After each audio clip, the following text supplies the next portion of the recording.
মনুষ্য জন্ম কেন হলো এবং মনুষ্য জন্মের আজও সফলতা পেয়েছি কিনা, যদি আন্তরিক সশ্রদ্ধ হয়ে এই জিজ্ঞাসা আপনাদের কাছে রাখি, একজন কি বলবেন যে আমার জীবন প্রকৃত অর্থে সফল হয়েছে? জীবনের সফলতা কিসে? আমাদের মানব সভ্যতা যার থেকে এসেছে সেই ব্রহ্মার পুত্র ভগবান মনু। মনুষ্য জন্মের ইতিহাস এই ভগবান মনু থেকেই জাত আমরা, এই জন্য মানব। ভগবান মনু শুধু প্রজাপতি সৃষ্টিকর্তা ব্রহ্মার পুত্র নন, তিনি ভগবান মনু নামে অভিহিত হয়েছেন। তিনি দীর্ঘ সময় প্রজাবৎসল ন্যায়পরায়ণ সমগ্র ভূভারতের অখণ্ড বিশ্বের সেবা করেছেন, নিবেদিত আত্মা হয়ে নিজেকে নিবেদন করেছেন। উত্থানপাদ যার পুত্র এবং শতরূপা যিনি আমাদের আদিমাতা, যার সহধর্মিনী, হাজার হাজার বছর যিনি প্রজাবৎসল ন্যায়পরায়ণ হয়ে রাজধর্ম পালন করেছেন, তিনি বলছেন আমার জীবন ব্যর্থ।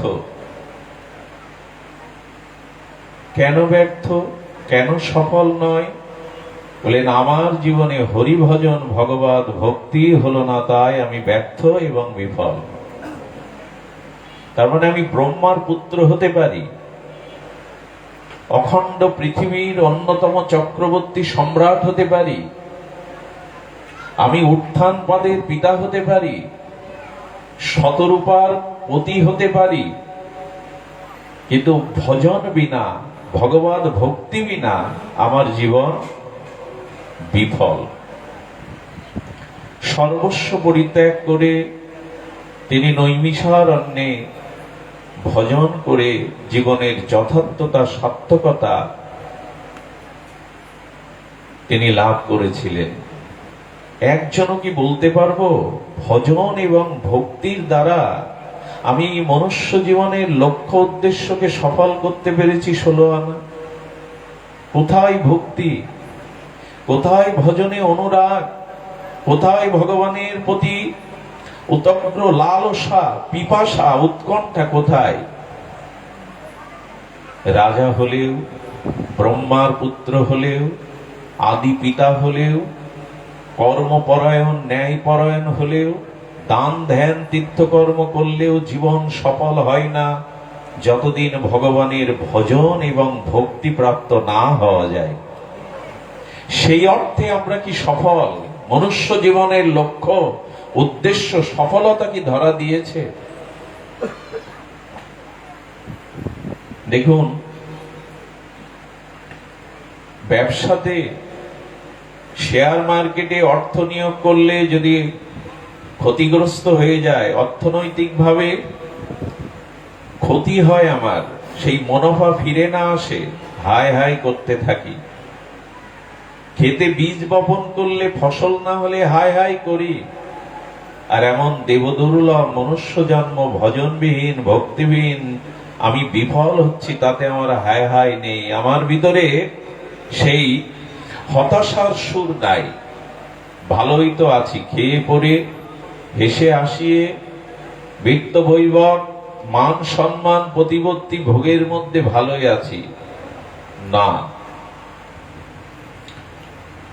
অর্থের ক্ষতি হলে হায় হায় করি, বীজ বপন করে বীজ ক্ষেত নষ্ট হয়ে গেলে হায় হায় করি। এরকম দুর্লভ ভজনযোগ্য মনুষ্য জন্মটাই বিফলে যাচ্ছে, তার জন্য হাহাকার নেই। আমি একটা দৃষ্টান্ত অনেকবার দিয়েছি। দিয়াশালার কাঠির অগ্রে বারুস থাকে, ওই দিয়াশালার কাঠিটা জলে ফেলে দিন, নষ্ট হয়ে গেল। আরেকটা দিয়াশালার শলাকয়া প্রদীপ প্রজ্বলন করে ওই একই জলে একই পাত্র দিন, দুটোই কাঠি নষ্ট হলো, কিন্তু সফল হলো যে প্রদীপ প্রজ্বলন করে নিভে গেল, তার জীবন সফল হলো। তিনিই সফল যিনি প্রেম ও ভক্তি এবং ভজনে নিজের জীবনকে সমর্পণ করলেন। জীবনের সফলতা অন্য কিছুতে নয়, জীবনের সফলতা ভগবত ভজন এবং ভক্তি প্রাপ্তিতে।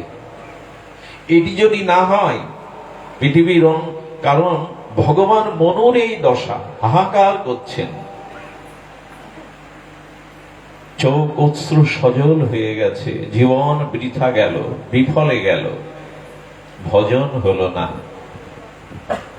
এই ভজনবিহীন জীবন একরকম ব্যর্থ এবং বিফল। দেখুন, জীবনের লক্ষ্য সকলের এক। আমাদের প্রতিটি মানবের জীবনের লক্ষ্য উদ্দেশ্য এক, কিন্তু পথ বা মার্গ অনেকগুলি। জীবনের লক্ষ্য ভগবত প্রাপ্তিতে, প্রেম ও ভক্তিতে, এটি কারো দ্বিমত নেই। প্রেম চাই, অনুরাগ চাই।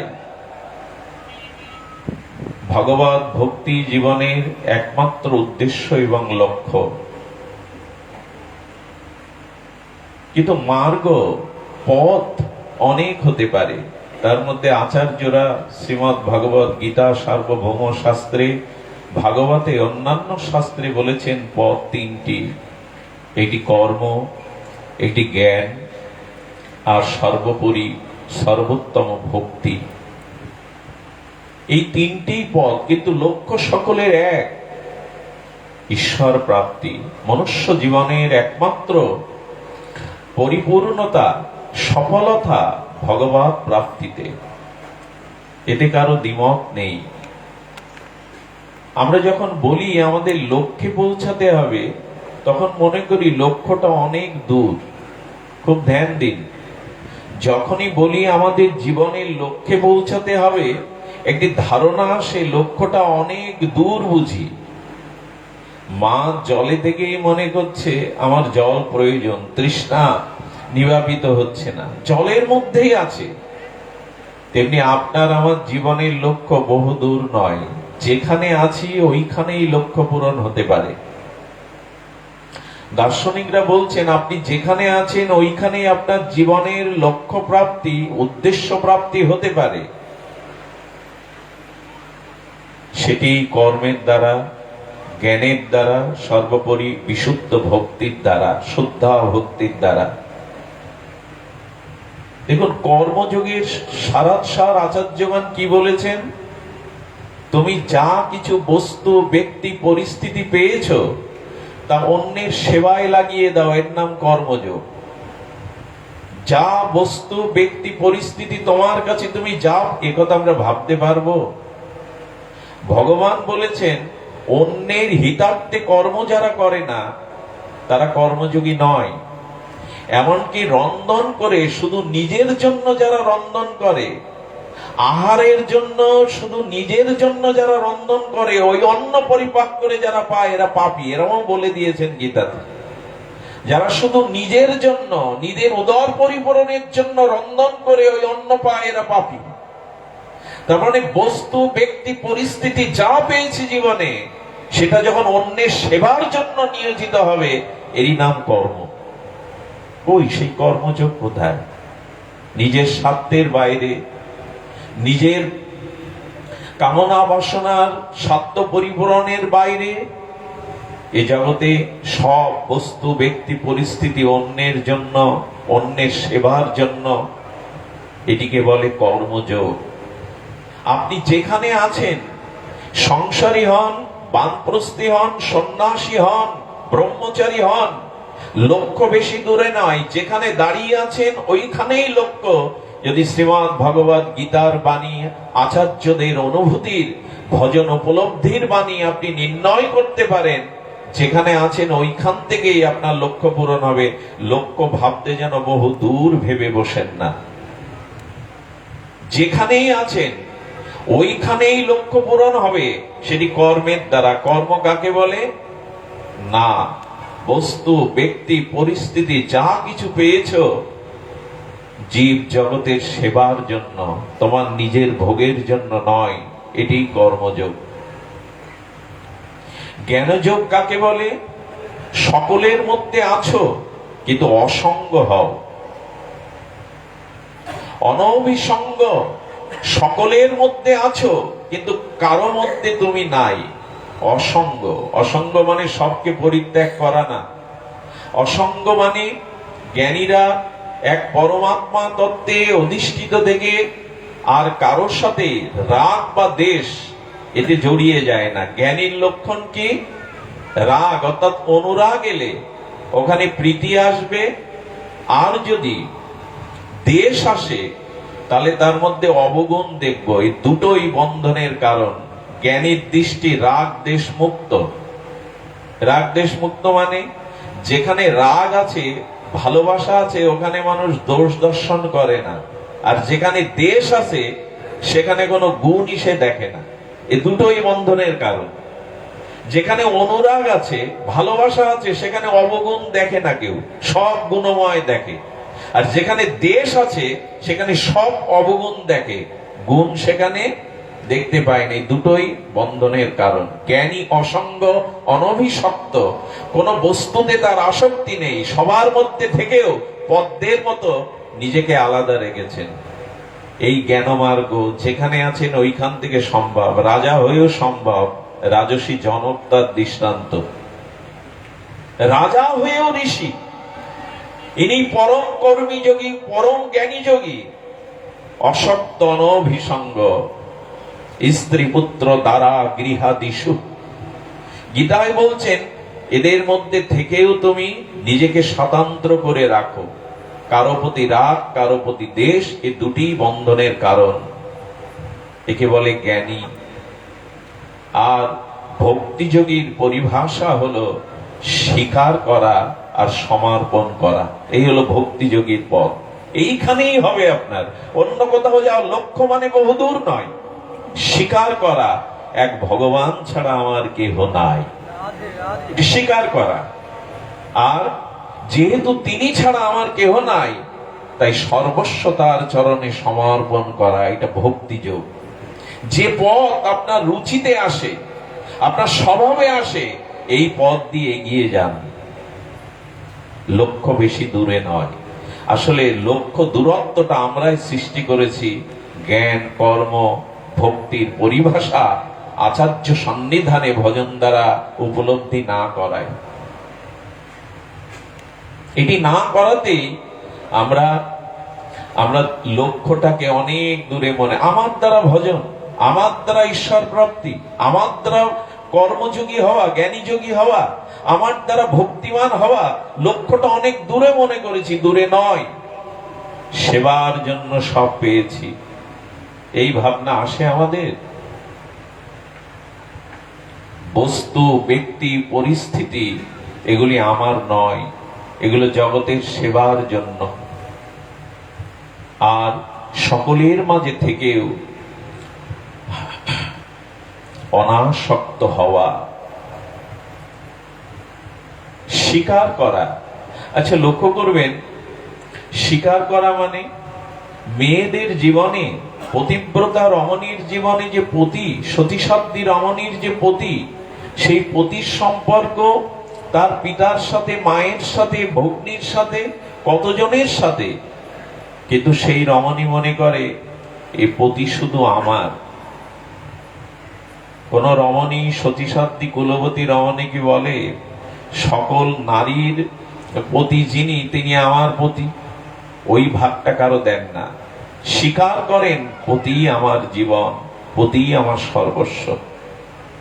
এই জন্য ভগবানকে যেদিন জীবনের একমাত্র আধার, আশ্রয়, এটি ভাববেন, তিনি ছাড়া আমার জীবনে আর কেহ নয়। ভজনের সফলতা কোথায় জানেন? ভক্তির সফলতা কোথায়? দেখুন, মালা তিলক নেওয়া, তীর্থ পর্যটন করা বা পূজা পার্বণ করা, এগুলি ভক্তির যাজন বটে, এগুলো ভক্তির অঙ্গ বটে, কিন্তু ভক্তির পরিপূর্ণ রূপ এটা নয়। ভক্তির পরিপূর্ণ রূপ কেমন? কৃষক শস্য দানা ক্ষেত পরিপাটি করে বীজ ছড়ায়, তখন ক্ষেত দেখা যায়, বীজ দেখা যায় না। শস্যগুলো ছড়ালে দূর থেকে বীজ দেখা যায় না, ক্ষেত্রটাই দেখা যায়। কিন্তু উপযুক্ত জল সিঞ্চন করলে, অনুকূল পরিবেশে সেবা পেলে, ওই বীজ যখন অঙ্কুরিত হয়ে ফসলের রূপ নেয়, তখন সব ফসল দেখা যায়, ক্ষেত দেখা যায় না। ভজনের সফলতা কোথায়? যেদিন সকলের মধ্যে আমার ইষ্ট স্ফূর্তি হবে, ওই যে ক্ষেত দেখা যাচ্ছে না, ফসল দেখা দিচ্ছে। মালা, তিলক, পূজা পার্বণ, দান ধ্যান, এগুলো ভক্তির আংশিক অঙ্গ, এর দ্বারাও ভক্তি হয়। কিন্তু পরিপূর্ণ কখন? যখন ক্ষেত্র দেখা যাচ্ছে না, চারিদিকে ফসল আর ফসল দেখা যাচ্ছে। সবার মধ্যে ভগবান, সকলের মধ্যে ইষ্ট স্ফূর্তি, এটাই ভক্তি যোগের বা সাধনার, ভজনের পরিপূর্ণতা। কাকে ঘৃণা করব, কাকে পরিত্যাগ করব? সকলের মাঝেই সেই প্রভু। দেখুন,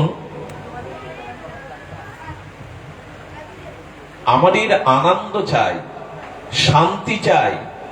সেই আনন্দ এবং শান্তি পাওয়ার জন্য আগেই বলেছি, এই লক্ষ্যটা যত আমরা দূরে ভেবেছি, তত আমরা পিছিয়ে পড়েছি। আচ্ছা, এই ঘরের মধ্যে একটা সোনামুখী সুস হারিয়ে গেছে, খুঁজতে হবে কোথায়? বাইরে। কোথায় খুঁজতে হবে? ঘরেই খুঁজতে হবে, অন্যখানে না। বস্তু যেখানে হারিয়েছে ওইখানেই খুঁজতে হবে, অন্য জায়গায় খুঁজলে তাকে পাওয়া যায় না। আপনাদের এই কথাটা অন্তরে লিখে নিতে বলছি। আনন্দ, শান্তি, অত্যান্তিক মঙ্গল। অত্যান্তিক মঙ্গল মানে, এই অত্যান্তিক মঙ্গলটা হলো, জ্বর হলো, ডাক্তার ওষুধ দিল, চিরদিনের মতো জ্বর গেল কি? চিরদিনের মতো জ্বর গেল কি? কিন্তু এমন ওষুধ দিবে ডাক্তার যাতে এ জীবনে আর জ্বর আসবে না, এর বলে অত্যান্তিক মুক্তি, রোগ মুক্তি। তো অত্যান্তিক শ্রেয় বা কল্যাণ কিসে হবে আমাদের? অত্যান্তিক শ্রেয় এবং কল্যাণ কিসে হবে? বললেন, সুখ যেখানে হারিয়েছে সেই ঘরে খুঁজো, বাইরে খুঁজতে যেও না। তেমন তুমি আনন্দ চাও, তুমি প্রেম চাও, জীবনের সফলতা চাও, সেটা ভজন আর ঈশ্বরের মধ্যে খুঁজো, অন্য বস্তুর মধ্যে খুঁজতে যেও না। ভজনের মধ্যেই আনন্দ, ভগবানের মধ্যেই, ভক্তির মধ্যেই আনন্দ, অন্যখানে খুঁজলে পাবে না। অর্থ, সম্পদ, প্রতিপত্তি, রূপ, যৌবন, ভোগ বিলাস, আজ পর্যন্ত এর মধ্যে অত্যান্তিক শ্রেয়, মঙ্গল, শান্তি কেউ পায়নি। যেখানে বস্তু হারিয়েছে ওইখানে খুঁজে পাবে। আনন্দ হারিয়েছে ভগবান বিমুখ হয়ে, আর ভগবানের মধ্যেই সেই আনন্দকে খুঁজে পেরে, অন্য কোথাও নয়। আমরা খুঁজছি বাইরে। যেখানে বস্তু হারায় সেইখানেই আমাদের খুঁজতে হবে। ঋষিকল বলেছেন,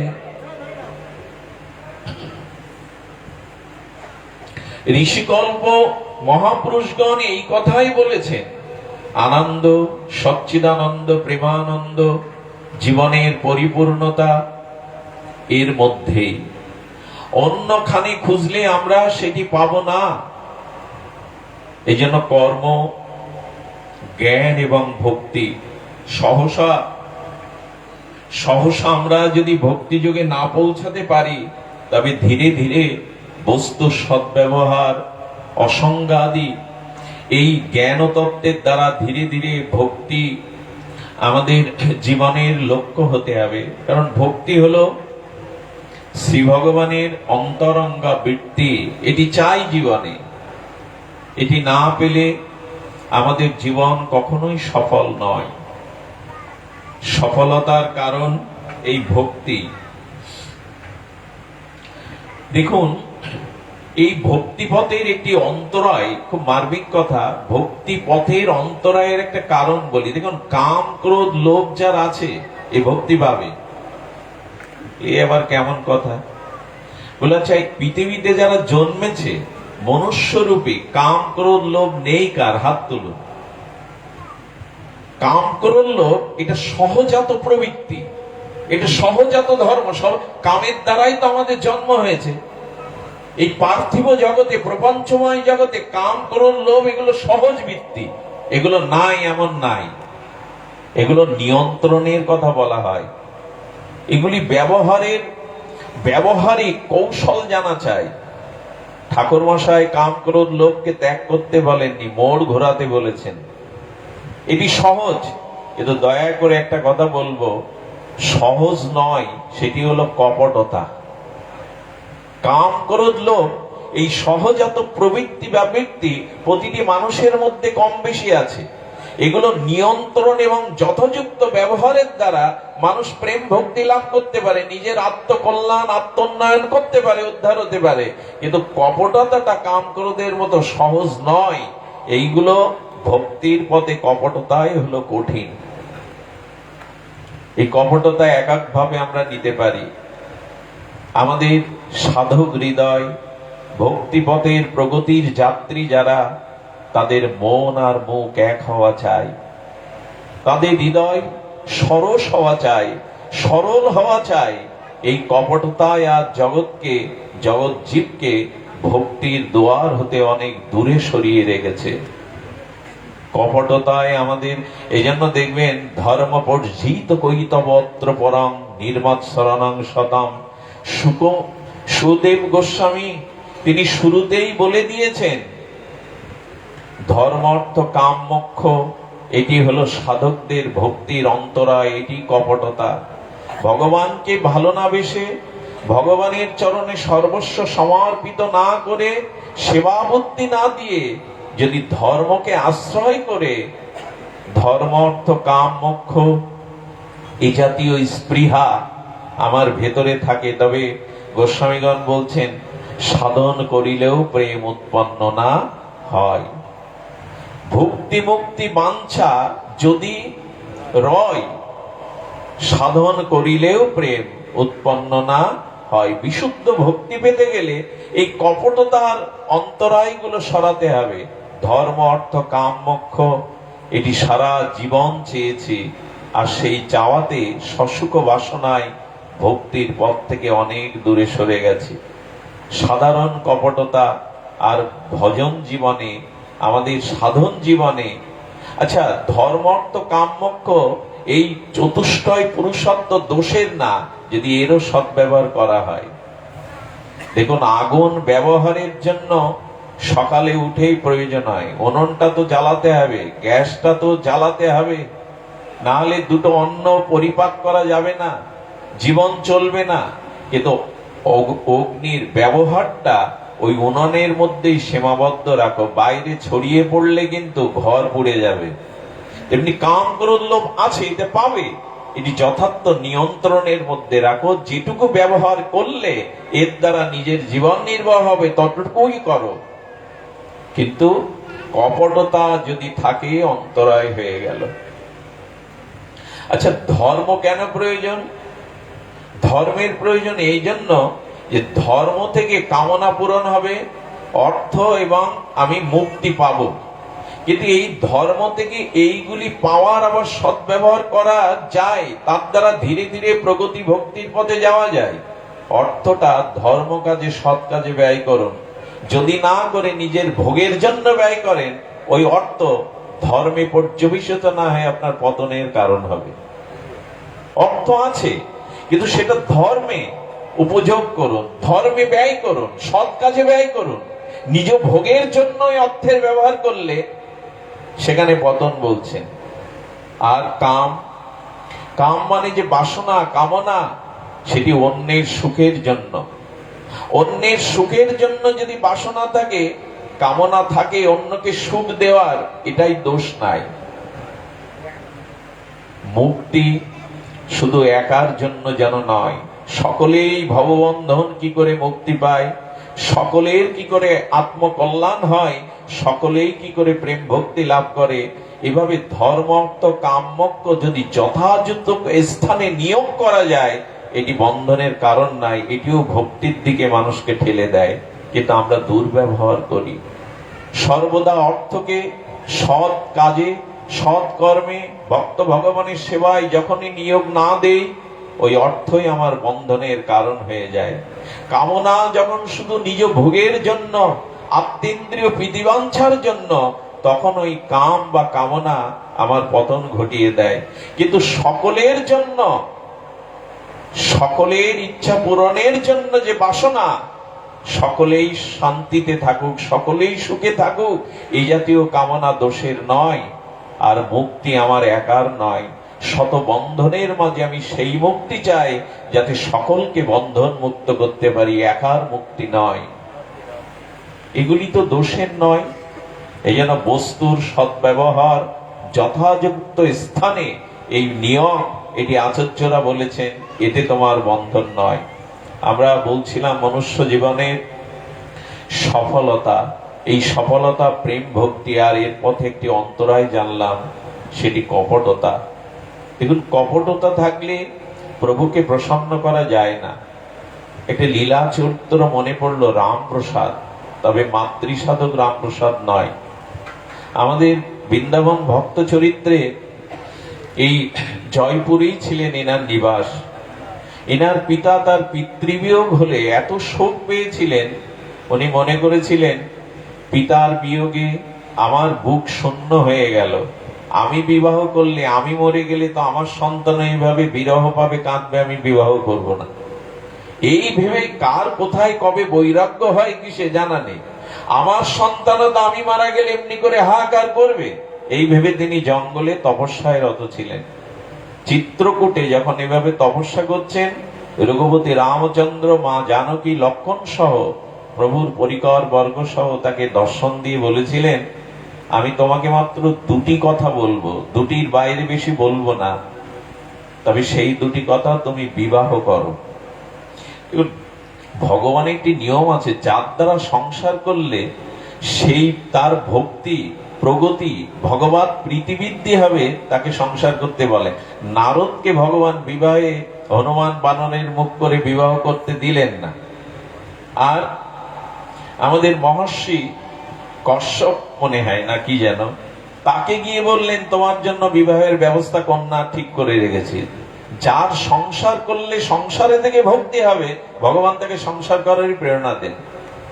মুকুন্দ কবিরাজকে বললেন না মহাপ্রভু, যাও সংসার করো, কবিরাজি চিকিৎসাটা বজায় রাখো, এতেই প্রাপ্তি হবে। আমাদের গোবিন্দ ঘোষ অগ্রদ্বীপের শ্রীপাঠে তাকে বললেন, যাও বিবাহ করো, সংসার করো। নিত্যানন্দ প্রভুকে পাঠিয়ে দিলেন মহাপ্রভু, সংসারী হয়ে এই ভক্তির ধারাকে বহমান রাখো। যেদিন আমি থাকবো না, আচার্য থাকবে না, শ্রীপাদ আপনি থাকবেন না, সেদিন এই ভক্তির গঙ্গা প্রবাহ কে বইবে? যান সংসার করো। যার দ্বারা সংসার করলে প্রেম ভক্তি এই জগতে বিস্তার হবে, ভগবান তাকে সেই উপদেশ দেন। রামচন্দ্র বলে গেলেন, তিনি অদৃশ্য হলেন, আর কি করবেন? ভগবানের আজ্ঞা। এসে ইনি কি করেছেন? বিবাহ করবেন, কিন্তু চলে গেছেন অনেক আগে, পুত্র পরিজন্ত কেউ নাই, উত্তরাধিকারী যায় আছে, বাসায় এসে থাকলো, কিন্তু আমার বিয়ের কথা বলবার জন্য, পাত্রী নির্বাচনের জন্য আমার তো কোনো পরিজন নাই। ভগবানের আদেশ মনে করে কারো বাড়ি যায়, ব্রাহ্মণ দেখে, সৌম্যমূর্তি দেখে কেউ বসতেও দেয়, অভিনন্দনও করে। কিন্তু ওনার প্রথম প্রশ্ন, আপনার ঘরে আপনার মেয়ে আছে, বয়স্তা মেয়ে? যে এই প্রশ্ন যদি কেউ করে তাকে তো পিটানি দেবে। বলে মেয়ের খোঁজ কেন? বলে দেখুন আমি বিবাহ করতে চাই, তাই আপনার দুয়ারে এসেছে, আপনার কোনো কন্যা আছে কিনা। অনেকেই পিটিয়েছে তাকে। এইভাবে জিজ্ঞাসা করাটা শোভনীয় কি? ভগবানের নির্দেশ কাউকে বললেও বিশ্বাস করবে না। এভাবে যেতে যেতে যেতে যেতে বহুদিন পর এক ব্রাহ্মণের ঘরে গিয়ে উপস্থিত হয়েছেন। তিনি অনুভবী, শাস্ত্রজ্ঞ, তাই অতিথি বৎসল। তাকে বসতে দিয়ে যখন এই প্রশ্ন করেছেন, মনে করেছে ভয় এও আবার মেরে বসবে না তো। বলেন, কন্যা আপনি খুঁজছেন কার জন্য? বলে আমার বিবাহের জন্য।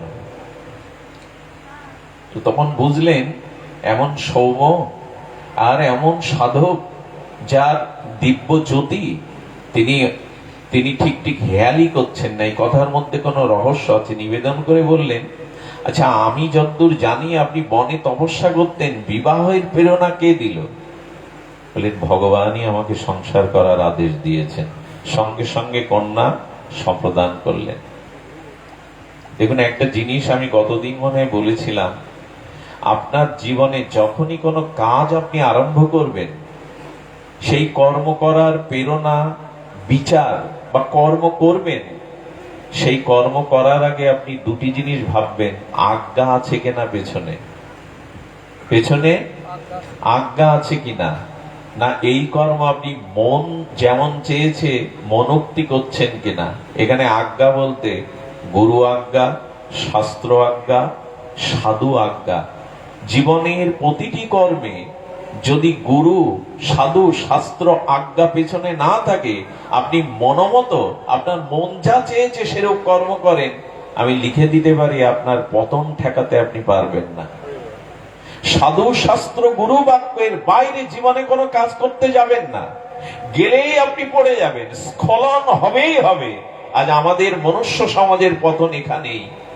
আমরা আজ্ঞাকে বলমান না করে, আমি কম বুঝি, আমি কম জানি, আমাকে কেউ উপদেশ দেবে তা আমি সেইভাবে কর্ম করব। রামচন্দ্র কখনো বশিষ্ঠদেব, বিশ্বামিত্রের আজ্ঞা ছাড়া নিজ কোনো কাজ স্বতন্ত্র করেননি। মহাপুরুষদের জীবন দেখুন, আচার্যদের জীবন দেখুন। মহাপ্রভু যেমন যেমন বলেছে, গোস্বামীগণ অক্ষরে অক্ষরে ব্রজেতা পালন করেছেন। নিজেদের মনোমত কোন কর্ম আচার্যদের দ্বারা হয়নি। আজ্ঞা নাই, আপনি মনোক্তি কর্ম করছেন, আপনার পতন কেউ ঠেকাতে পারবে না। সাধু, শাস্ত্র, গুরু বাক্য চিত্তেতে করিয়া, এসব বাণী শুধু গাই আর কীর্তনে বলি, পাঠে বলি, জীবনে আমরা এর প্রতিফলন ঘটাই কি ব্যবহারে? এর পেছনে আজ্ঞা আছে কিনা? উনি তো সন্ন্যাস নিয়ে তপস্যায় বসেছিলেন, ভগবানের আজ্ঞাতে বিবাহে মন দিলেন। আর আজ্ঞাতে যে কর্ম করা হয় সেই কর্ম সফল হয়। জীবনের সফলতা, পরিপূর্ণতা তার থেকে আসে। ছোট শিশুর জন্ম হলো, নাম রাখলেন রামপ্রসাদ। মাতৃসাধক না, রামপ্রসাদ কেন জানেন? প্রভু রামচন্দ্রের প্রসাদ মানে কৃপায়, প্রভুর কৃপায় আমি ওকে পেয়েছি, তাই ওর নাম রামপ্রসাদ। আর এই গুরু আজ্ঞায় যারা সংসার করে, গুরু আজ্ঞায় যারা সংসারের কর্ম নির্বাহ করেন, তাদের জীবনে কল্যাণ তো আসবেই। এই রামপ্রসাদের জীবনে ছোটবেলা থেকেই বিলক্ষণ কিছু লক্ষণ প্রকাশ হতো। উনি খেলতে যেতেন কোথায় জানেন? জয়পুরে বাড়ি তো, গোবিন্দজির মন্দিরের সামনে খেলতে যেতেন এই কারণে, ওই গোবিন্দজিকে দিয়ে ওই শিশু সুলভ মনে মনে হতো, গোবিন্দ এত সুন্দর দেখতে, আমার সাথে কি খেলবেন উনি? এই খেলার উছিলা নিয়ে প্রতিদিন সকাল হলে কিছু গুটি নিয়ে গোবিন্দজির মন্দিরে যেতেন। আমার একবার সৌভাগ্য হয়েছিল, যদি জীবনে একটু সুযোগ পান জয়পুরে যাবেন। আমাদের রূপগোস্বামী পাদের এই বৃন্দাবনের প্রথম প্রকট বিগ্রহ গোবিন্দজিকে, রাধা গোবিন্দজিকে একটু দেখে আসবেন, আপনি চোখ ফেরাতে পারবেন না। আমি অবাক হয়ে দেখেছিলাম 15,000 মতো লোক জয়পুরবাসী কোথায় রোডে গাড়ি ফেলে দিয়ে ওইখানে দাঁড়িয়ে কেউ হাত ইশারা করছে, কেউ চকলেট দেখাচ্ছে, কেউ খোল বাজাচ্ছে, কেউ চোখ মোটা করে কি বলছে, কেউ ইঙ্গিত করছে। গোবিন্দজির সাথে ওরা একাকার হয়ে যায় সকাল এবং সন্ধ্যায়। 15,000 লোক একই সাথে গোবিন্দজির আকর্ষণে চোখ, কান, নাক, মুখ, দেহ, ইন্দ্র সর্বস্ব দিয়ে বসে। কেউ হাততালি দিচ্ছে, আপনি দেখবে বলে কি পাগল না উন্মাদ? কেউ খোল বাজাচ্ছে, কেউ হাসছে, কেউ চকলেট দিচ্ছে। গোবিন্দজি তাদের ঘরের সাক্ষাৎ প্রকট সচ্চিদানন্দ বিগ্রহ। দেখে অবাক হয়েছিল, এদের ভক্তি কোথায়, আমাদের ভক্তি বা কোথায়? বিগ্রহকে তো কেউ হাসছে, কেউ কাঁদছে, কেউ তাকে আবৃত্তি করে শোনাচ্ছে, কেউ উচ্চস্বরে চড়া সুরে সঙ্গীত শোনাচ্ছে। সে এক অপূর্ব দৃশ্য। পারলে জয়পুরের মাটি একবার স্পর্শ করে আসবেন। গোবিন্দজি আজও তার নিত্য লীলাময় বিগ্রহে আর বিচিত্র বৈচিত্র্য লীলা করে চলেছেন। ওই মন্দিরের যিনি সেবায়েত, তার দুটি সন্তান এই রামপ্রসাদের সাথে খেলতো। সেই ড্যাঙ্কুলি বলি বা ওই যে গুটি খেলা বলি খেলতো। হঠাৎ একদিন রামপ্রসাদ এসে দেখে গোসাইয়ের দুটো ছেলে মামার বাড়ি চলে গেছে, আজকে খেলার সাথী নেই।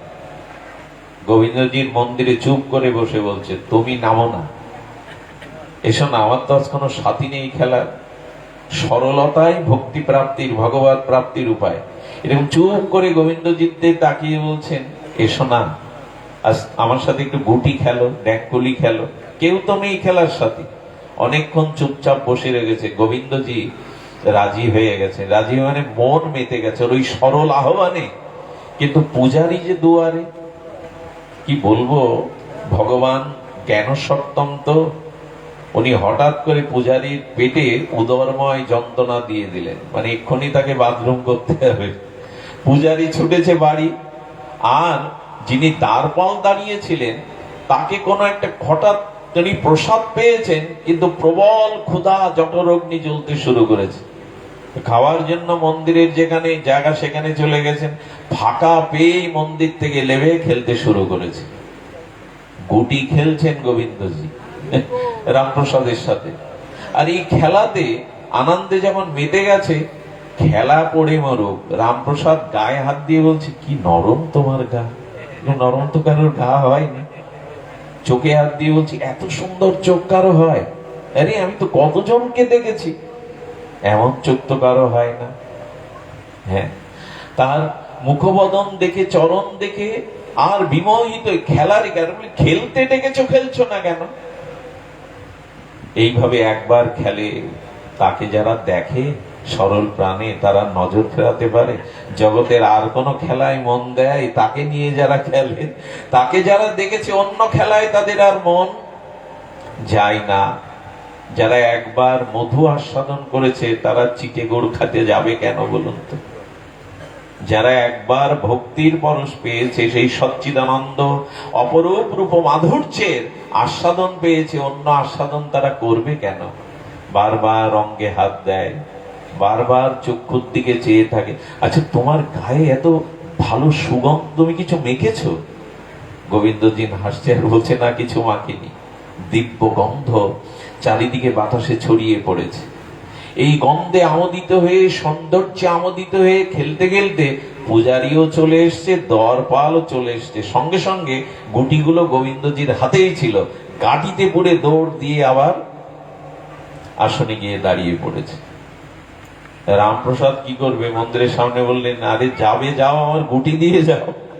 আরে যাবে যাও, আমার গুটি দিয়ে যাও না। পূজারী বাবা এসে ওর দিকে তাকে বলছে, কোথার গুটি, কার কাছে চাইছিস তুই? আজকে তো তোর খেলার সাথীরা আসেনি। বলে, দেখো, গুটি না নিয়ে আমি যাব না। বলে, গুটি ওর গাটিতেই, ও পুড়ে রেখেছে, তাড়াতাড়ি কি করবে? বলে, দেখ, গোবিন্দজিকে আমরা খেলনার গুটি দিই, তার সে সোনার, হীরার, তোর ওই মাটির গুটি নয় তো।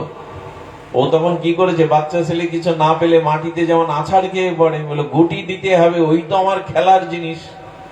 পূজারী বলল, কিছু ঘটে গেল না তো?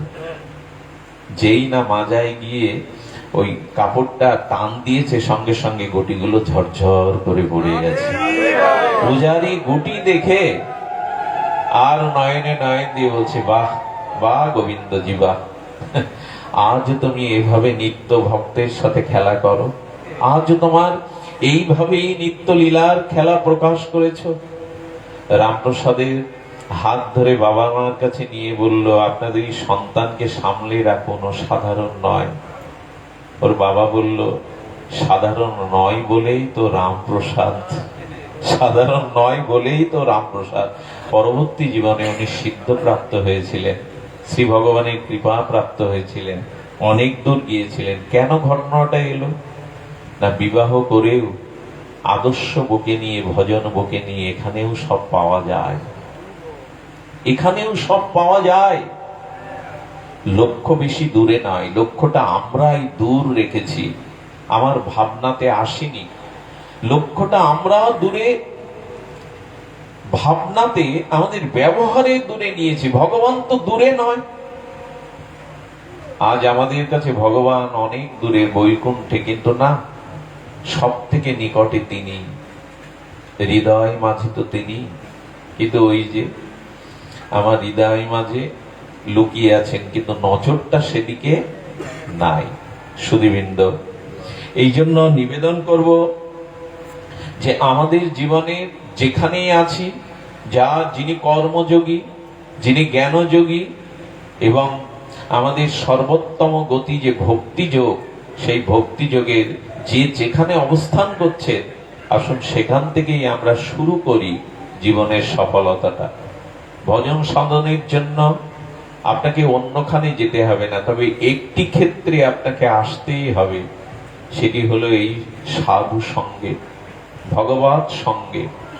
আমি কয়েকদিন বারবার বলে চলেছি, সাধু সঙ্গ বিহীন যদি কেউ ভগবান পান কোনো কারণে, সে পাওয়া পাওয়া নয়। সাধু সঙ্গ বিহীন যিনি ভগবানকে লাভ করেছেন, সে পাওয়াটা পাওয়া নয়। সাধু সঙ্গ করে যিনি ভগবানকে পেয়েছেন, তার পাওয়াটা হয় আস্বাদনের। কারণ সৎসঙ্গ ব্যতীত কংস, দুর্যোধন, রাবণ ভগবানকে পেয়েছিল, আস্বাদন হয়নি। তাদের জীবন, যদিও ভগবানের কাছে তারা সাযুজ্য মুক্তি পেয়েছিল, কিন্তু প্রেমাস্বাদন, ভক্তির আস্বাদন তারা পায়নি। অথচ দেখুন, শবরী মায়ের মতো এই ভিলের কন্যা, বিদ্যা নাই, কিন্তু ভগবান তার দুয়ারে মাধুর্য মূর্তিতে প্রকাশ হয়ে তাকে প্রেম দান করলেন, তার উচ্ছিষ্ট ফল আস্বাদন করলেন তিনি। এই জন্য সৎসঙ্গের দ্বারা যে চরিত্র গঠন, জীবন গঠন, যে শ্রদ্ধা, ভজনে অনুরাগ, নিষ্ঠা, রুচি, এর দ্বারা ভগবান পাওয়াটা প্রকৃত পাওয়া। এই জন্য সাধু সঙ্গ আমাদের একান্তই প্রয়োজন। সৎসঙ্গ ব্যতীত আমাদের জীবনের লক্ষ্য কখনো পূরণ হওয়ার নয়। আমি আজ দীর্ঘ সময় বিলম্বিত হয়ে এসেছি, অনেক দূর দূরান্তের ভক্তরা এসেছেন। দেশকাল পরিস্থিতি আমরা বিবেচনা করে মহাপ্রভুকে বিশ্রামও দিতে হবে। ঘটে স্থাপন হয়েছেন, আজ অধিবাসের দিন। শুধু এইটুকু বলবো, যে যেখানে আছি একটু কপটতাকে দূরে সরিয়ে যদি আমরা সামান্য এই জ্ঞান, কর্ম এবং ভক্তি একটু উপলব্ধি করতে পারি সাধু বাণীতে, মহৎ বাণীতে, তবে লক্ষ্য আমাদের দূরে নয়, লক্ষ্য আমাদের কারো দূরে নয়। হরিদাস ঠাকুরকে দেখুন, ছোটাছুটি তো খুব বেশি করেননি। এই বেনাপোল জঙ্গল, তারপরে ফুলিয়া, তারপরে মহাপ্রভু সন্ন্যাসের পরে পুরীতে, শুধু প্রভুর লালসায় পুরীতেই জীবন কাল। দৌড়াদৌড়ি তো ছিল না, এমনকি জগন্নাথ মন্দিরে থেকেও তিনি জগন্নাথ দর্শনে যাননি। নদী শুধু সাগরে যায় না, মাঝে মাঝে সাগর নদীতেও আসে মেশে। গৌর লীলাতে হরিদাস ঠাকুরের এই জীবন চরিত্রে আমরা দেখি মহাপ্রভুই আসতেন, মহাপ্রভু তার নিকটে আসতেন, তিনি না যান কিন্তু আসতেন। আশ্চর্য হতে হয়, এই নিষ্কপট, এই নামনিষ্ঠ ঠাকুর হরিদাসের আজকে দন্য। ওই যে সরলতা না এলে দন্য আসে না, সরলতা, দন্য, এগুলি প্রেম প্রাপ্তির উপায়। একদিনের ঘটনা মনে পড়ে, শ্রীমান মহাপ্রভু আপনারা জানেন, সাত প্রহরিয়ায় বিষ্ণু খট্টায় বসে সব ভক্তদের ইচ্ছা অভিলাষ পূর্ণ করছিলেন। কিন্তু প্রভু হঠাৎ করে ডেকে বসলেন, অনেকের শ্রীধর এলো, মুকুন্দকে কৃপা করলেন। অদ্বৈত আচার্য ভেবেছিল আস্তে আস্তে পথে যদি চরণ তুলে দেয় মাথায়, তবে বলবো আমি যাকে ডেকেছিলাম তিনি এসেছেন। তাও দিলেন তিনি। সকলের ইচ্ছা পরিপূরণ করে ডাকছে, হরিদাস, হরিদাস কোথায়? হরিদাস এসো। এই দেখুন, এই হলো ভক্তি প্রাপ্তির উপায়, এই হলো মহাপ্রভুকে প্রসন্নতার উপায়। হরিদাস ঘরের বাইরে বসে আছে ধুলাতে। ভক্তরা গিয়ে বলছে, হরিদাস আপনাকে ডাকছেন মহাপ্রভু, ভেতরে চলুন। হরিদাস মাথা নত করে এলেন বটে, ভক্তরা তাকে হাত ধরে নিয়ে এলেন। সম্মুখে হরিদাস অবনত মস্তকে, প্রভুর দিকে চাইবার মতো তার সাহস নেই। হরিদাস, এমন দূরে আছো কেন? তোমাকে দর্শন করলেই আমার হৃদয় প্রীত হয়। হরিদাস, হরিদাস, আজ আমি সব ভক্তদের আর কল্পতরুর ন্যায় অভিলাষ পূর্ণ করছি, তুমি কিছু চাও? ধন্যের মূর্তি, ধন্যের অবতার সজল নয়নে কম্পিত কণ্ঠে বলেছিলেন, প্রভু চাইবার জন্য তো অধিকার বা পাত্র হওয়া লাগে, চাইতে গেলেও তো পাত্র হওয়া লাগে, অধিকার লাগে, তা তো আমার নয়। মহাপ্রভু বললেন, দন্য সংবরণ করো হরিদাস, তোমার দন্যে আমার বুক ফেটে যায়। বলো, আজ আমি কল্পতরু সব ভক্তদের আমি অভিলাষ পূর্ণ করছি, তুমি কিছু চাও? বলে, চাইলে যদি তোমার সুখ হয় তবে তুমি দাও। আহা, চাইলে যদি তোমার সুখ হয় তবে তুমি তাই দাও। প্রভু, এ জগতে তোমার যত ভক্ত আছে, তোমার চরণাশ্রয় করে অনুরাগে যারা ভজন করে, আমি যেন তাদের প্রসাদ উচ্ছিষ্ট ভোজি হতে পারি, তাদের উচ্ছিষ্ট পাওয়ার অধিকারটুকু আমায় দাও। না, কোথায় শুধু বলে যাব, আবেগে মানুষের চোখে জল আনবো, নিজেও কেঁদে আসর মাতাবো, এসব আসবে না আমাদের মধ্যে। হরিদাস ঠাকুর বলছেন, প্রভু তোমার ভক্তদের উচ্ছিষ্ট ভোজি করে আমায় দাও, আমি যেন তাদের উচ্ছিষ্ট পাই, এই অধিকারটুকু আমায় দাও। মহাপ্রভু হরিদাসের দিকে চেয়ে আছে। হরিদাস, কেন এমন চাইছো? আচ্ছা হরিদাস, আরো কিছু চাও তুমি? আজ আমি কল্পতরু, আজ আমি তোমাদের সকলের ভক্তের মনোবাঞ্ছা পূর্ণ করব, চাও? প্রভু, তবে শোনো, যে উদ্দেশ্যে জগতে পাঠিয়েছিলে সেই ভজন হয়নি, এই জন্য পুনরায় মনুষ্য হওয়ার মতো সৌভাগ্য স্বীকৃতি আমি দাবি করতে পারি না। কিন্তু একটা অনুরোধ, যদি আবার জগতে আসি তবে কোন শুদ্ধ ভক্তের দুয়ারে কুকুর করে জন্ম দিও, আমার কুকুর করে জন্ম দিও। এটা আবেগ নয়। হরিদাস ঠাকুর কি কপটতা করে আমার মতো বলবেন? দৈন্য সাজিয়ে গুছিয়ে বলবেন? বলবেন না। প্রভু, যে উদ্দেশ্যে এসেছিলাম সে ভজন তো হলো না, মনুষ্য জন্মের আশা কি করে রাখি? আমি অন্তত অনুরোধ করে যাব আপনাদের, এমন যেন না হয় যে আগামী জন্মে এই মনুষ্য হওয়ার সৌভাগ্য আমরা যেন হারিয়ে না বসি। কুকুরের কথাই যখন মনে পড়ে, আমি উত্তর দিনাজপুরে আমাদের এক বিনোদ বাবার বাড়িতে গিয়েছিলাম। ভক্তপ্রবাদ পাঠ শুনেই তিনি প্রসাদ ভোজিয়ে বাড়ি মন্দির করে সেবায় নিজেকে সমর্পিত করেছেন। ওনার বাড়ি একটা এই ভক্ত কুকুর আছে, কিন্তু আশ্চর্যান্বিত কি জানেন, প্রসাদ ব্যতীত তার সামনে যা কিছু দিলেও সে স্পর্শ করবে না। এবং অবাক হয়ে দেখলাম, শঙ্কর ধ্বনি, ঘণ্টার ধ্বনিতে হরিনামের মঙ্গলময় ধ্বনি যখন কীর্তন হচ্ছে, চিৎকার করে করে সামনের দুটো হাত তুলে কীর্তন করছে, ও চিৎকার করছে, ওর ভাষায়ও কীর্তন করছে, ওর ভাষায়ও কীর্তন করছে, চিৎকার করে করে। ওর সামনে গেলে মনে হলো, প্রভু যদি কখনো স্খলিত পতিত হয়ে এই দুর্লভ মনুষ্য জন্ম হারিয়ে বসি, তবে হরিদাস ঠাকুরের এই কথাটা যেন স্মরণ থাকে, ভক্তের দুয়ারে আমাকে অন্তত তাদের প্রসাদ ভোজি নাম শ্রবণের মতো কুকুর করে দিও। আনুগত্য নিয়ে যাতে পড়ে থাকতে পারি, কারণ ভক্তের আনুগত্যে থাকলে তাদের করুণা, তাদের কৃপা দৃষ্টিতে আবার হয়তো সুযোগ পাবো। মহাপ্রভু তখন বলছেন, দেখো দেখো হরিদাসের দন্য দেখো, এই দন্য না হলে কি প্রেম হয়? এই দন্য যার মধ্যে নাই সে কি প্রেম পায়? দেখো দেখো ভক্তগণ, হরিদাসের দন্য দেখো। মহাপ্রভু সহাস্যে পরমানন্দে বললেন, এই দন্যই প্রেম ভক্তি আনতে পারে। আসুন না, শুধু শ্রবণে নয়, ব্যবহারেও আমাদের জীবনে একটু প্রতিফলিত হোক অভিমান, অহংকার, অসৎ জ্ঞান। ভগবান বলছেন, অহংকারী বিনাশের কারণ। যেন রূপের গর্ব না থাকে, যেন জাতির গর্ব না থাকে, যেন কপটতা না থাকে, যেন যৌবনের গর্ব না থাকে। যদি বিদ্যার গর্ব, জাতির গর্ব, যৌবনের গর্ব, রূপের গর্ব থাকে, তবে ভক্তির পথে তা চরম অন্তরায় হয়ে যাবে। সুধীবৃন্দ, আমি গত কিছুদিন আগে আমরা দুর্গা মায়ের কথা বলেছিলাম। ভক্তমাল চরিত্রে এটা পাবেন না, কিন্তু ব্রজবাসী ভক্তদের চরিত্রে এই দুর্গা মায়ের চরিত্র পাবেন। কাশ্মীরের এই মেয়েটা পিতাকে হারায় এবং তার দিদিমার কাছে মানুষ হয়। এই দিদিমার কাছে ছিল গোপাল বিগ্রহ।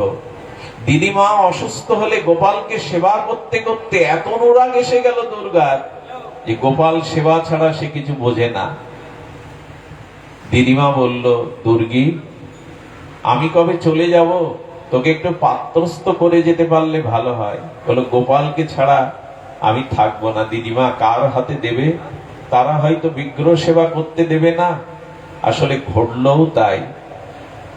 দুর্গীর যেখানে বিয়ে হলো দুর্গা মায়ের, সেই বিবাহের পরে এই গোপাল হয়ে গেল শাশুড়ি এবং স্বামীর পথের কাঁটা। এই নিয়ে পড়ে থাকতে থাকতে কখনো ধ্যান জপে সমাধি এসে যায়, সংসারের কাজ শিথিল হয়ে যায়, শাশুড়ি প্রহার করে, স্বামীও বড় কথা বলে। এইভাবে সংসারের প্রবাহমান চক্রে তাকে দুটো তিনটে সন্তানও হয়ে গিয়েছিল, কিন্তু একমাত্র গোপালকেই তিনি সন্তান মনে করতেন। সুধীবৃন্দ, একদিন শাশুড়ি আর বর মিলে গোপালকে পচা নর্দমার মধ্যে ফেলে দিয়ে আসলো। দুর্গা যখন দেখছে তার সন্তান, তিনি সন্তান স্নেহে গোপালকেই মনে করতেন, আর যাদের পেটে ধরেছেন তাদের মনে করতেন, কিন্তু গোপালের প্রতি অনুরাগ তার 16 আনা। আমার গোপাল কোথায়? অত্যাচারিত হতে হতে ওরা ভেবেছে ওর প্রতিবাদের ভাষা নেই। যারা খুব গম্ভীর নীরব তাদের রাগাবেন না, যেদিন তাদের মধ্যে তার স্বরূপ প্রকাশ হবে ঠেকাতে পারবেন না। যেই বলছে তাকে ড্রেনে ফেলে দিয়েছি আর পাবে না, ওর জন্য এই সংসারের যত অশান্তি, সেদিন দুর্গা দুর্গার রূপ ধরেছিল শাশুড়ির সামনে। এমন রূপ ধরেছিল তিনি ভয়ে প্রকম্পিত হয়ে গেছিলেন। বললেন, বেরিয়ে যাও, আমাকে চোখ রাঙাও তুমি। সেই দিন ওই এক কাপড়েই বলেছিল বেরিয়ে যাব, কিন্তু গোপালকে নিয়ে বেরিয়ে বলে দাও, তাহলে আমি তোমাদের কুণ্ঠিত হব না গায়ে হাত তুলতে। যেমন ভক্ত বিদ্বেষীর প্রতি ক্রোধ করা যায়, ক্রোধটা সেখানে ভক্তির পরিচয় হয়ে যায়। ওই বিগ্রহ ভয়েতে দেখিয়ে দিয়েছিল। গোপালকে নিয়ে তিনি এসেছিলেন কাশী। কাশী থেকে একদিন বলেছিল, গোপাল বলে দে আমার জায়গা কোথায়। গোপাল তখন মৃদু মৃদু স্বপ্নেতে আসতে শুরু করেছে। স্বপ্নেতে বললেন, মা তুমি আমাকে ব্রজে নিয়েই চলো, জায়গা তো এখানে। দুর্গী মা গোপালকে নিয়ে ব্রজে এলো, কিন্তু কাছে তো কিছু নাই, খাবেটা কি? গৌরাঙ্গ বাবার মন্দিরে বলল, বাবা আশ্রয় হবে? বললো, মাতাজিদের তো এখানে আশ্রয় নেই, তবে বলে দিচ্ছে এক ব্রজবাসীর দুয়ারে থাক। বলে, বাবা পাবো কি? বলে, এখান থেকে দুটো করে রুটি নিয়ে যাস।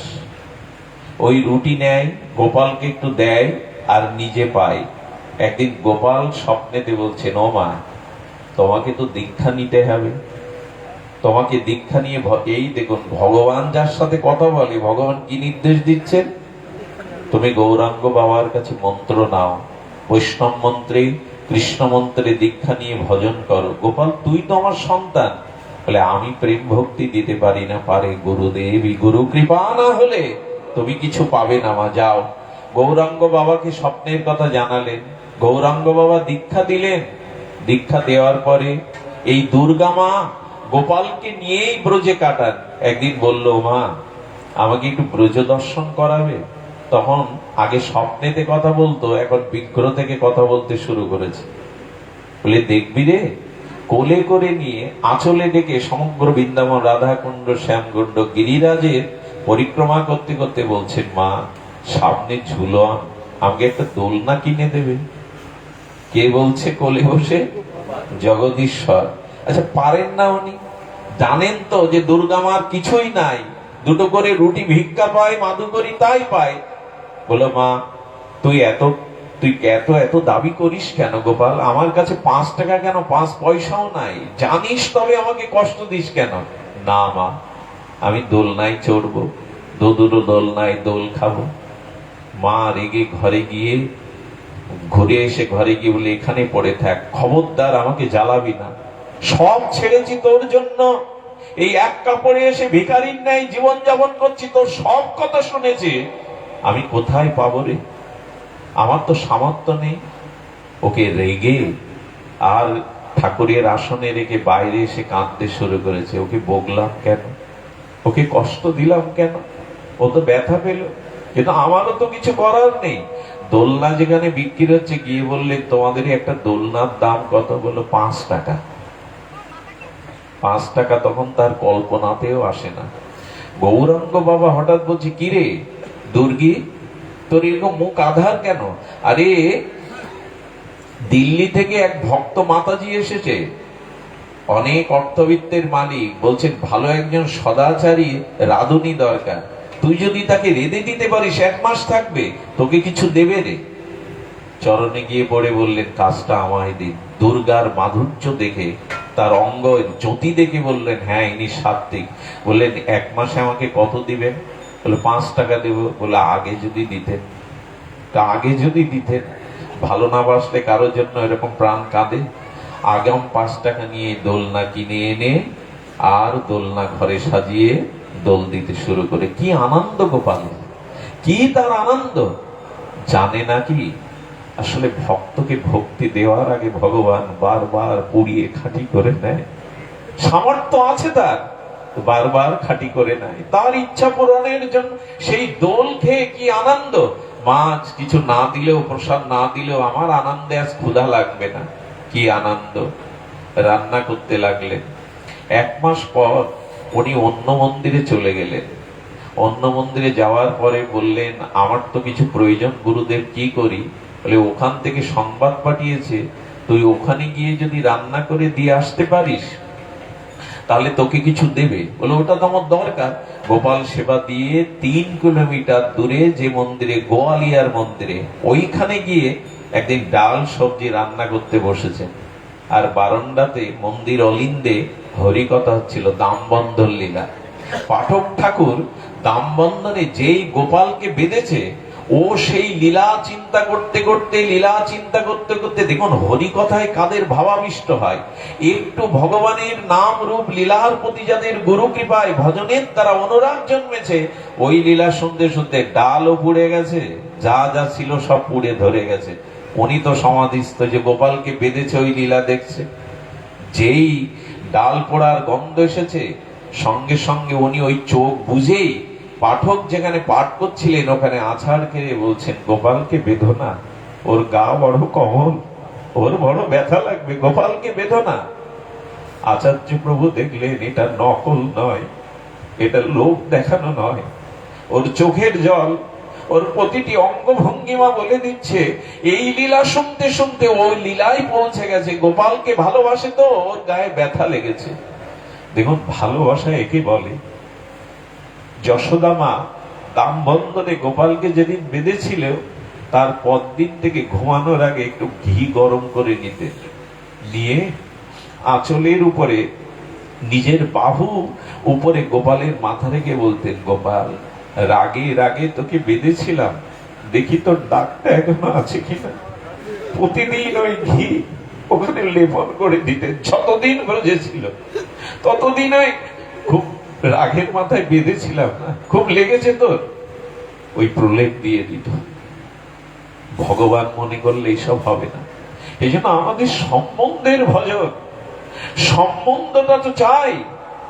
দুর্গা মা যখন কাছে পাঠক ঠাকুর উঠে এসে নমস্কার দিয়ে বলছে, কি রে মা, তুই ডাল পুড়িয়েছিস, সব পুড়ে ছাই হয়ে গেছে, আবার গোপালকে বেঁধেছিস বলে কাঁদছিস, ওর বাঁধন মুক্ত করে দাও। চিনতে পারলেন এ সাধারণ না। আসলে আসলে সংসার কাজ ভুল হয়ে যেতে পারে। ওই চিন্তা, ওই ভাবনা যাদের না, তাদের এটা ভুল হয়। দুর্গা মাকে এমন করাচ্ছেন কেন জানেন গোবিন্দ? গোবিন্দ মনে মনে বলছেন, গোপাল আমার মা যে কত উচ্চ কোটির সাধক সেটা ব্রজবাসীরা জানুক, মহাত্মারা জানুক, এই জন্য তিনি এই লীলা করছেন। একদিন গোপাল মাকে বলছেন, তখন কোলে উঠতে শুরু করেছেন, সাক্ষাৎ বিগ্রহ প্রকট হয়ে কোলে বসতে শুরু করেছেন। ও মা, আমাকে একটু রাস দেখাবে? রাসেশ্বর তিনি নিজে বলছেন, আমাকে একটু রাস দেখাবে। রাস মানে বুঝতে পেরেছেন? যারা ব্রজে যান দেখবেন ওখানে রাধা মাধব সাজে, অষ্ট সখী সাজে। এইটা বিনোদ বাবার ওখানেও যখন হয় কি করে জানেন? আমাদের বর্ষনার বাবা গিয়ে যারা রাধা কৃষ্ণ সাজে, সাক্ষাৎ যুগল জ্ঞানে তাদের চরণে প্রণাম করে, পুষ্পাঞ্জলি দেয়। আমি একবার রাধা কুণ্ডে, ওই রাস মঞ্চস্থ হচ্ছে, ওখানে আমাদের রাধা কুণ্ডের ভূষণ দৈন্য নামনিষ্ঠ মূর্তি প্রাণকৃষ্ণ বাবাজি মহারাজ ওখানে গেছেন। আমি তার পাশে, উনি করেছেন কি, ওই যখন রাস হতে হতে যুগলে দাঁড়িয়েছেন রাস মঞ্চে, উনি গিয়ে লুটিয়ে পড়ে চরণে পুষ্পাঞ্জলি দিচ্ছেন। আমি মনে মনে ভাবছি, প্রাণ কৃষ্ণ বাবা এই সেজেছে রাধা কৃষ্ণ, রাস করছে, এদের চরণে প্রণাম করছেন, এদের চরণে পুষ্পাঞ্জলি দিচ্ছেন। আমাকে একজন বলছেন, ব্রজে এই রাসটা পূর্ব থেকে এরকম অনুষ্ঠিত হতো এবং সাক্ষাৎ রাধা মাধব মনে করা হয় তাদের। আজও ব্রজবাসীরা যখন ওই রাস মঞ্চস্থ করে, গোপাল বলে বসেছে, ও মা, আমি যে একটু রাস দেখতে চাই। বলে, শোন গোপাল, এই সব দাবি আমার কাছে করিস না, জানিস যে আমি ভিখারিনী। আরে রাস মঞ্চস্থ মন্দিরে করতে গেলে কত টাকা লাগে জানিস? কিন্তু ওই যে বললেন, মা রাস আমাকে শোনাও, রাস আমাকে দেখাও, এই কানে বাজছে, হৃদয়ে বাজছে, কিন্তু টাকা কোথায় পাবে? সেই দিল্লির ভক্তিমতী মাকে রান্না করার পরে উনি 10টা টাকা বলে, আমি চলে যাব, এই উপহারটা 10 টাকা দিলাম। 10 টাকা পেয়ে আনন্দে বলছেন, দেখি তো, যিনি রাস মঞ্চস্থ করেন সেই বাবাজির নাম আমার মনে নেই, ওনার চরণে দুর্গা মা গিয়ে বলছেন, আচ্ছা রাস এই লীলাটা মঞ্চস্থ করতে গেলে কত লাগবে? বলো, 80 টাকা তো লাগবেই মা, আমার 50, আর যারা সাজবে বাজাবে এদের 30 টাকা। হাতে আছে কত? 10 টাকা। আর গোপালের মুখ ভালোবাসলে তো তার কথা রাখতেই হয়। বারবার মনে পড়ছে, গোপাল রাস দেখতে চেয়েছে, শুনতে চেয়েছে, আমি মা হয়েও পারবো না, আমি মা হয়েও তার ইচ্ছা পূরণ করতে পারবো না।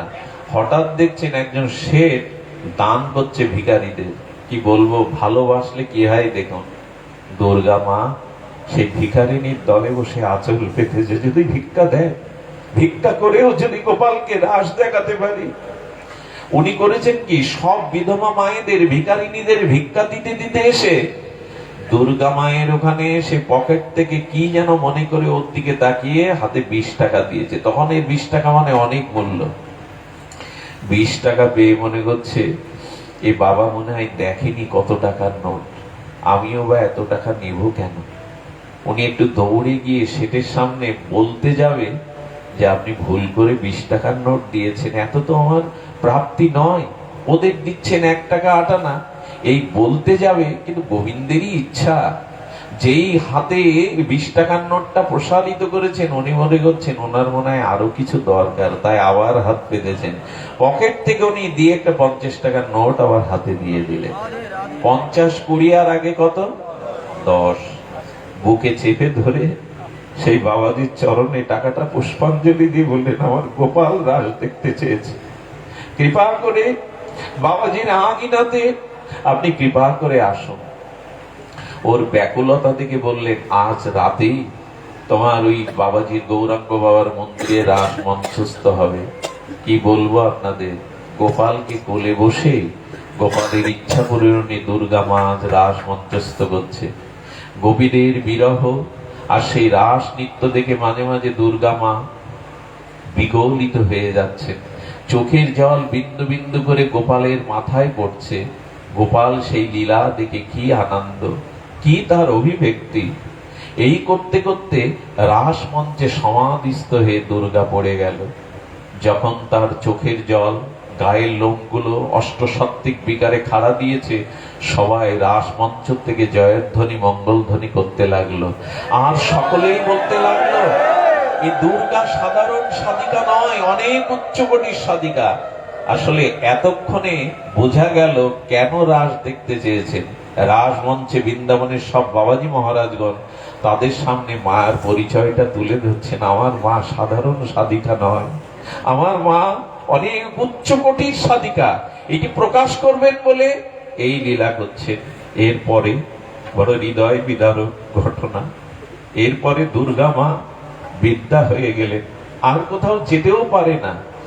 গোপাল তখন মাঝে মাঝে মন্দির থেকে আর রুটি এনে মাকে পাওয়ায়। যে একদিন তার দায়িত্ব নিয়েছেন, আজ তিনি তার দায়িত্ব পালন করছেন। একদিন গোপালকে বুকে নিয়ে দুর্গা মা এই শরীর ছেড়ে নিত্যলীলায় প্রবেশ করল। তারপরের ঘটনা এই মরজগতে বড় বিরল। ব্রজবাসীরা দুর্গা মার পরিচয় জানত।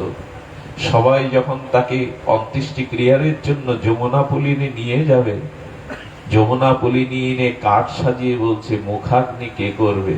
দুর্গা মার তো কেউ নেই, দুর্গা মার তো এই জগতে কেউ নেই। যেই বলেছে কেউ নেই, গোপাল প্রকট হয়ে শিশুরূপ বলে, খবরদার, আমার দুর্গা মায়ের কেউ নেই, এ কথা কেউ বলবে না, আমি দুর্গা মায়ের সন্তান। আমি আছি আমার মায়ের জন্য।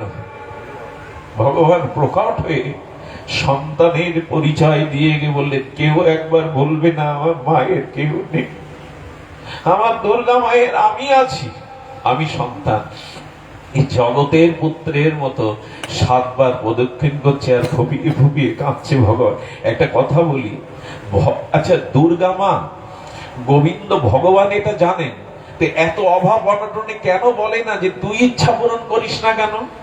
একটা কথা খুব মার্মিক কথা বলি, যে যে রসের ভজন করছেন, যদি গোপালকে সন্তান মনে করে ভালোবাসেন, তবে অভাব অনটনে ভগবান মনে করলে ওই রস দাঁড়াবে না। তিনি সত্যিই শিশুর মতো, তার অভাব আছে, সে কিছু করতে পারে না।